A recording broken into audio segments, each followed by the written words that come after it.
Hey there, welcome back to Story Slices, where we slice through the best Reddit tales just for you. Let's dive right into the first story. The first one is the Tittle story, and it starts like this. I never thought I'd be caught up in a property dispute, especially not with my next-door neighbor. But life has a funny way of throwing curveballs when you least expect them. My name's Jake, and this is the story of how I almost lost a piece of land I didn't even know I cared about, until someone tried to take it from me. It all started on a sunny Saturday morning in late spring. I was lounging on my front porch, sipping coffee and scrolling through my phone, when I heard the distinct sound of a hammer pounding metal. Curious, I peered over the railing to see my neighbor, Karen, driving a metal stake into the ground at the edge of my property. Now, I should probably back up a bit and explain. Next to my house is a vacant lot that I inherited from my grandfather a few years back. It's nothing special, just a patch of grass and wildflowers about the size of a tennis court. I'd always meant to do something with it, maybe plant a garden or build a workshop, but life got busy and it just never happened. So there it sat, empty but well-maintained. I made sure to have it mowed regularly to keep the city off my back.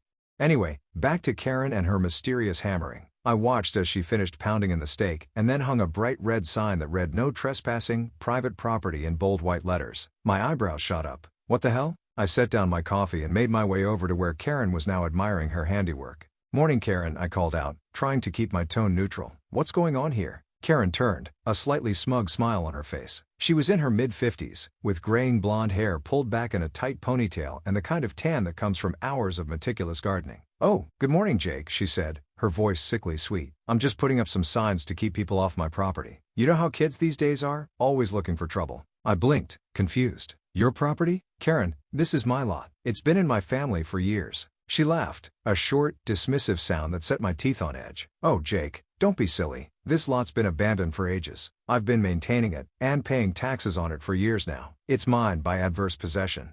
Now, I'm no legal expert, but I was pretty sure that's not how adverse possession worked. Plus, I knew for a fact that I'd been paying the property taxes. But before I could argue, Karen continued. "I've got all the paperwork filed with the county. It's a done deal, sweetie. Now, if you'll excuse me, I've got more signs to put up." With that, she turned on her heel and marched back to her garage, leaving me standing there, mouth agape. I watched as she emerged with more stakes and signs, methodically placing them around the perimeter of my lot.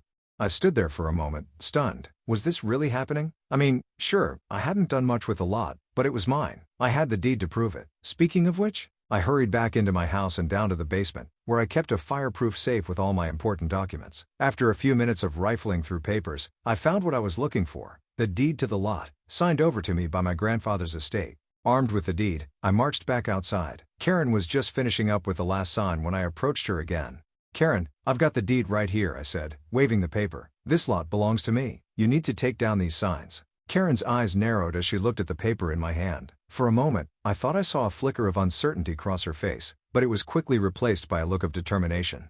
"That's clearly a forgery," she snapped. "I told you, I've already filed the paperwork. This lot is mine now. If you have a problem with that, you can take it up with my lawyer." She turned and stomped back to her house, slamming the door behind her. I stood there, clutching the deed, feeling a mixture of anger and disbelief. What was I supposed to do now? I spent the rest of the weekend researching property laws and trying to figure out my next move. By Monday morning, I had a plan. I'd start by contacting the county assessor's office to confirm that the lot was still in my name, and then I'd file a formal complaint about Karen's signs. As I pulled out of my driveway on Monday morning, I noticed Karen in her front yard, watering her immaculate flower beds. She glared at me as I drove past, and I couldn't help but feel a twinge of satisfaction knowing I was about to burst her bubble. The county assessor's office was a beige, nondescript building downtown. I took a number and waited my turn, rehearsing what I was going to say in my head. When my number was finally called, I approached the counter with my deed in hand. "Good morning," I said to the bored-looking clerk. "I need to confirm some information about a property I own." The clerk, whose name tag read Steve, nodded. "Address?" I gave him the address of the vacant lot, and he typed it into his computer. After a moment, he looked up at me. "Yes, that property is registered to Jacob Anderson. Is that you?" I nodded, relief washing over me. "Yes, that's me. So there haven't been any changes to the ownership recently?" Steve shook his head. "Nope, it's been in your name since 2018. Is there a problem?" I explained the situation with Karen and the no trespassing signs. Steve listened, his expression growing increasingly concerned. "That's definitely not legal," he said when I finished. "Your neighbor can't just claim your property like that. You should file a complaint with the police and maybe talk to a lawyer if she doesn't remove the signs." I thanked Steve for his help and left the office, feeling more confident. My next stop was the police station to file a formal complaint. The process of filing the complaint took longer than I expected. I had to wait for an available officer, then explain the whole situation again. The officer, a no-nonsense woman named Rodriguez, took detailed notes and asked several clarifying questions. "All right, Mr. Anderson," she said when we were finished. "We'll send someone out to investigate and talk to your neighbor. If everything checks out with your story, we'll make sure those signs come down. But I have to warn you, neighbor disputes like this can get messy. Are you sure you don't want to try talking to her again first?" I sighed, running a hand through my hair. "I tried that already. She refuses to listen and claims she's already filed paperwork to take ownership of the lot. I just want this resolved as quickly as possible." Officer Rodriguez nodded. "I understand. We'll handle it as efficiently as we can. Expect to hear from us within the next couple of days."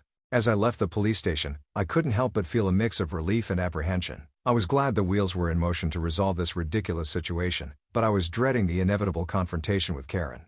When I got home that evening, I noticed Karen out in her yard again, this time pruning her rose bushes. She looked up as I pulled into my driveway, her eyes narrowing. I gave her a small wave, which she pointedly ignored. I spent a restless night tossing and turning, my mind racing with all the possible outcomes of this situation. What if Karen really had filed some paperwork I didn't know about? What if there was some loophole in property law that I wasn't aware of? By the time my alarm went off the next morning, I was exhausted and on edge.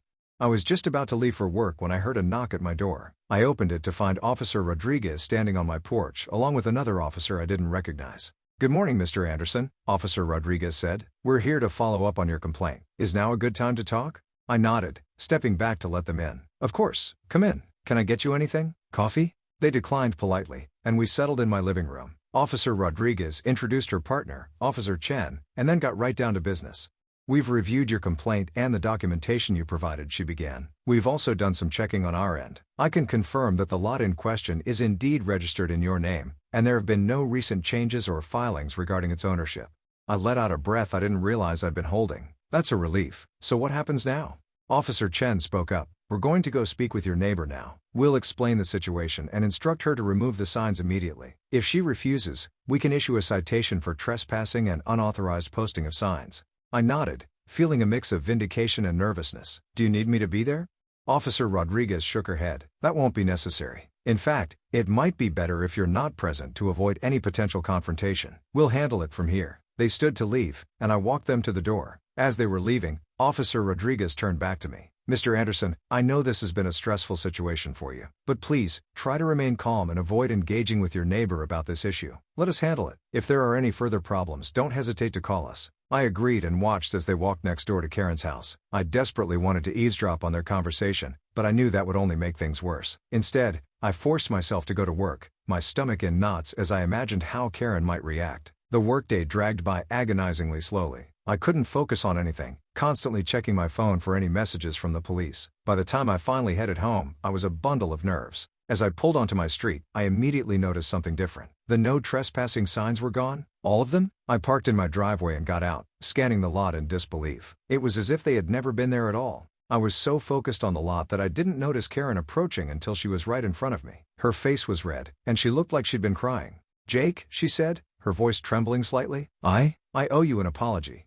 I was so shocked that for a moment I couldn't speak. "Karen, apologizing? I never thought I'd see the day." "The police came by earlier," she continued when I didn't respond. "They explained everything." I don't know what I was thinking. I guess I just convinced myself that since I'd been looking at that empty lot for so long, it must be mine. But that's no excuse for what I did. I found my voice at last. "Karen, why didn't you just talk to me about it? If you were interested in the lot, we could have worked something out." She shook her head, looking ashamed. "I don't know. I guess I thought it would be easier to just take it. I've always been. Well, let's just say I'm used to getting my way. But this time, I went too far. I'm truly sorry, Jake." I studied her face, trying to gauge her sincerity. Despite our differences, I'd known Karen for years. She could be pushy and opinionated, sure, but I'd never known her to be deliberately malicious. "I appreciate your apology," I said finally, "and I accept it. But Karen, you have to understand how serious this was. You can't just claim someone else's property as your own." She nodded vigorously. I know. The officers made that very clear. They said I could have been charged with trespassing and vandalism. They let me off with a warning this time, but if anything like this happens again, it won't," I said firmly. "Right?" "Right," she agreed quickly. "Absolutely not. I've learned my lesson, believe me." We stood there in awkward silence for a moment. Then Karen cleared her throat. "So, what are you planning to do with the lot, if you don't mind me asking?" I shrugged. "Honestly, I'm not sure. I've always meant to do something with it, but I never got around to it." Karen hesitated, then said, "Well, if you're open to suggestions, I've always thought it would make a lovely community garden. You know, a place where neighbors could grow vegetables and flowers together." I raised an eyebrow. A community garden? She nodded, warming to the idea. Yes, it would be a great way to bring the neighborhood together, and it would put that space to good use. Of course, it would still be your property. We'd just be using it with your permission. I had to admit it wasn't a bad idea, and it would be nice to see the lot being used for something positive after all this drama. You know what, Karen? That's actually not a bad idea. Why don't you put together a proposal? We can present it at the next neighborhood association meeting and see what everyone thinks. Karen's face lit up. Really? Oh, Jake, that would be wonderful. I'll start working on it right away. As she hurried back to her house, practically bouncing with excitement, I couldn't help but shake my head in amazement. How had we gone from property dispute to potential collaboration in the span of a day? That evening, as I sat on my porch looking out at the now sign-free lot, I reflected on the events of the past few days. It had been a stressful and frustrating experience, but in the end, it seemed like something positive might come out of it. I realized that sometimes, it's not enough to simply own something. You have to actively engage with it, to make it a part of your life and your community. My grandfather had always told me that land was a responsibility as much as it was an asset. Maybe it was time I started living up to that responsibility. As the sun set, casting a golden glow over the empty lot, I started to envision what it might look like as a community garden. Rows of vegetables, bright flowers, maybe a small seating area where neighbors could gather and chat. It was a far cry from the unused space it had been for so long. The next few weeks were a flurry of activity. Karen, true to her word, threw herself into creating a detailed proposal for the community garden. She consulted with local gardening experts, drew up plans, and even started a neighborhood survey to gauge interest. I found myself getting caught up in her enthusiasm. We spent several evenings going over her ideas, and I was impressed by the thought and care she was putting into it. It was a side of Karen the first D never seen before, passionate, creative, and genuinely interested in bringing the community together. The day of the neighborhood association meeting arrived, and I was surprised to find myself feeling nervous. Karen and I had worked hard on this proposal, and I really wanted it to be well received. The meeting was held in the community center, a small building that had seen better days. As people filed in, I could hear snippets of conversation. Apparently, word had gotten around about the no trespassing sign incident, and people were curious to see what would happen. Once everyone was seated, Mr. Johnson, the association president, called the meeting to order. After going through some routine business, he finally said, "And now, I believe Karen and Jake have a proposal they'd like to present." Karen stood up, smoothing her blouse nervously. "Thank you, Mr. Johnson. As some of you may know, there was a misunderstanding recently regarding the vacant lot next to Jake's house." A few people chuckled, and I saw Karen's cheeks redden slightly, but she pressed on. "That incident made me realize that we have this wonderful space in our neighborhood that's not being used to its full potential. So, with Jake's permission, I'd like to propose that we turn it into a community garden."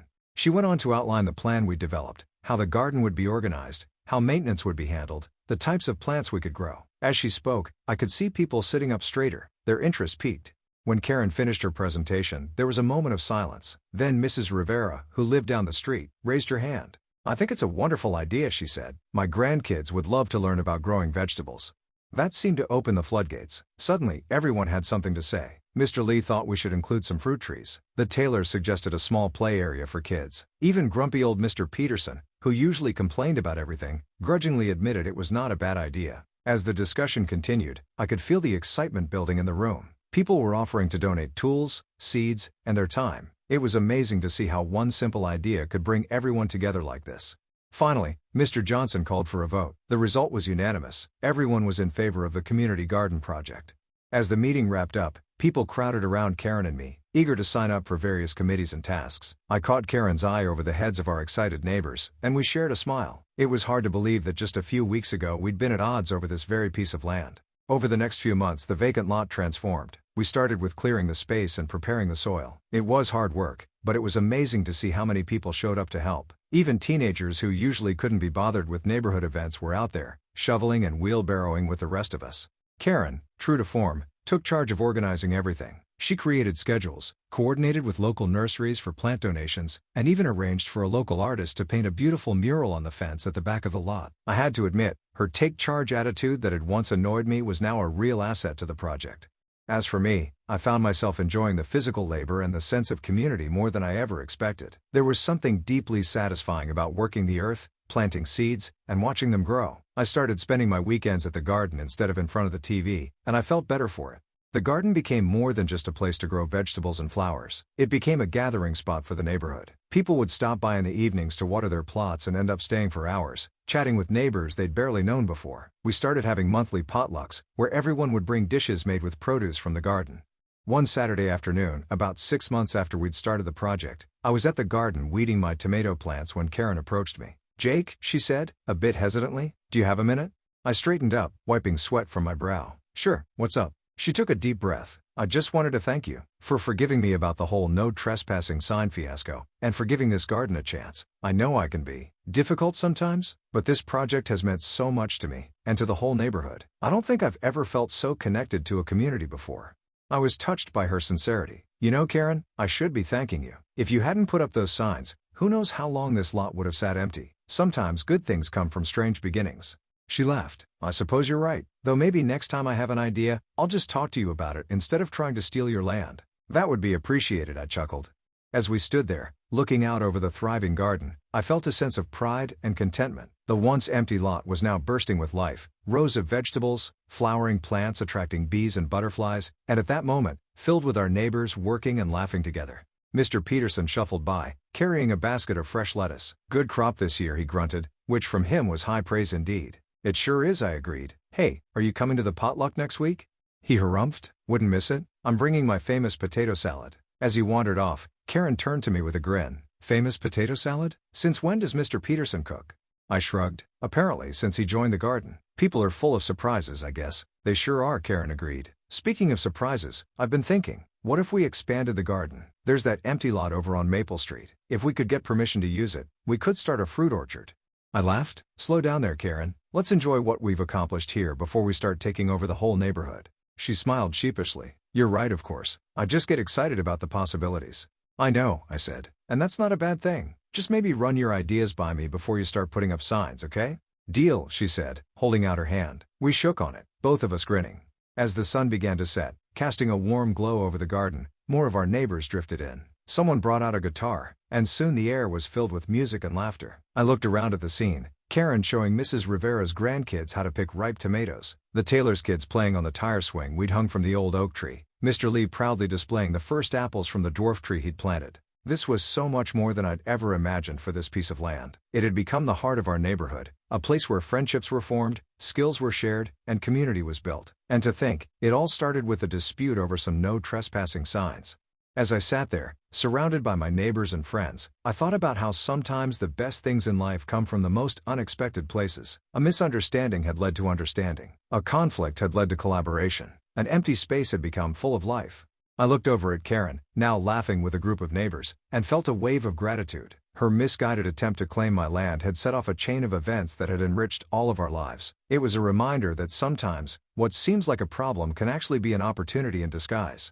The next morning, as I sipped my coffee on the porch, I looked out at the garden. The morning sun was just peeking over the horizon, casting long shadows across the rows of plants. A few early risers were already there, watering and harvesting. I thought about how different things could have been if I'd reacted differently to Karen's signs. If I'd gotten angry, if I'd taken her to court, if I'd built a fence to keep her out, we might still be feuding, and this beautiful garden would never have existed. It made me realize how important it is to approach conflicts with an open mind and a willingness to find common ground. Sure, I had to stand up for my property rights, but once that was settled, we were able to find a solution that benefited everyone. As I finished my coffee, I decided to head over to the garden. I had some weeding to do, and I wanted to check on my squash plants. But more than that, I wanted to be part of the community that had sprung up around this once empty piece of land. Walking into the garden, I was greeted by the rich smell of earth and growing things. Mr. Lee waved to me from where he was pruning his apple tree. "Morning, Jake. Beautiful day, isn't it?" "It sure is, Mr. Lee," I replied, grabbing a watering can. As I moved through the garden, tending to my plot and chatting with my neighbors, I felt a deep sense of satisfaction. This was more than just a piece of property now. It was a living, growing testament to what can happen when people come together with a common purpose. I spotted Karen across the garden, deep in conversation with Mrs. Taylor about the best way to support their tomato plants. Catching my eye, she smiled and waved. I waved back, marveling at how our relationship had changed. From adversaries to allies, all because we found a way to turn a negative situation into a positive one. As the garden continued to thrive and our community grew stronger, I often thought back to that day when I first saw Karen hammering in those no trespassing signs. At the time, it had seemed like the start of a nasty dispute. Instead, it had been the beginning of something wonderful.